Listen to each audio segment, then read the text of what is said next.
As they settled into the journey, Tayte thought the setup didn't feel quite right. He wasn't particularly worried, given that Fable had said the car was coming for them. It was just that he felt sure the two suits sitting up front were not regular police officers, detective grade or otherwise, and the car didn't seem exactly like police issue either.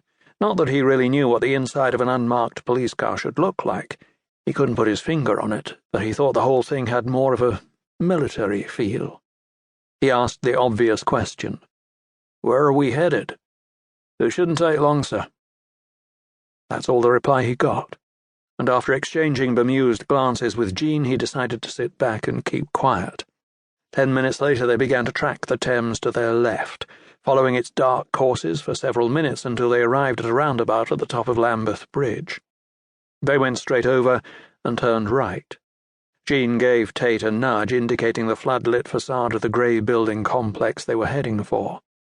"MI5, she mouthed. Tayte had no trouble reading her lips, but he did have trouble trying to understand why they were being taken to the home of the British Security Service.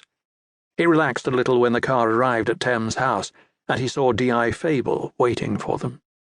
As they walked under escort, Tayte further explained what had happened at Jean's apartment, putting his finger through the hole in his jacket sleeve as if to prove it. His arm was okay, barely a scratch that he'd cleaned up in the service station men's room. "The building's night watchman wasn't so lucky," Fable said. "His body was found behind the desk where he'd fallen. 2 bullets in his chest." He turned to Jean. "There's a forensics team at your flat now. You'll need somewhere else to stay tonight." "What about my bike?" Jean said. "Do I get a lift back to the service station when we're done here?" "I get the feeling you won't be needing it for a while," Fable said. "Let me have the key, and I'll get it picked up for you." Jean handed it to him and described the bike. She still had the brake disc lock in her jacket pocket. The ignition key was all he needed. "Registration?" "H15TRY. Fable smiled. "I'll see that it's taken home for you." "No, not there," Jean said.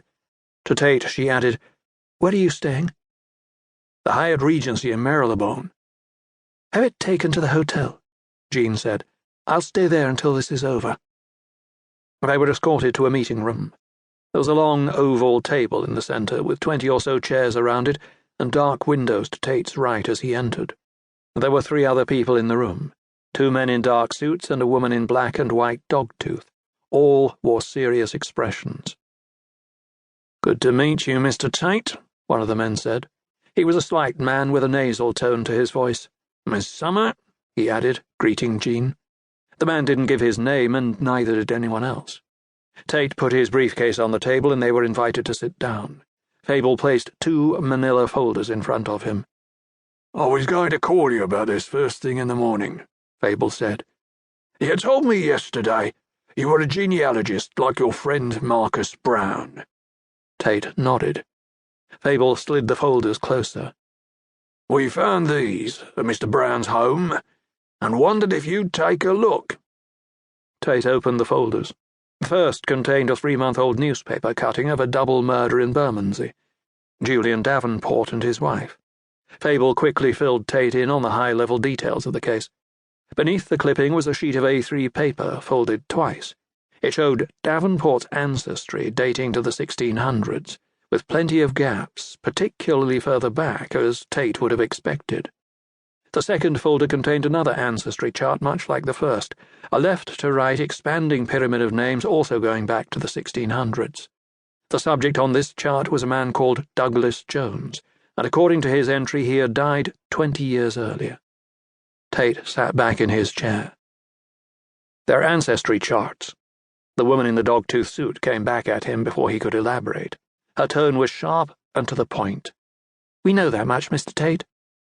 Tayte gave her an apologetic smile. He laid the charts out side by side and studied them more closely. His only idea at this point was to see if any of the names matched, but there were so many, and the handwriting was small and written by Marcus Brown, which added another level of difficulty. He didn't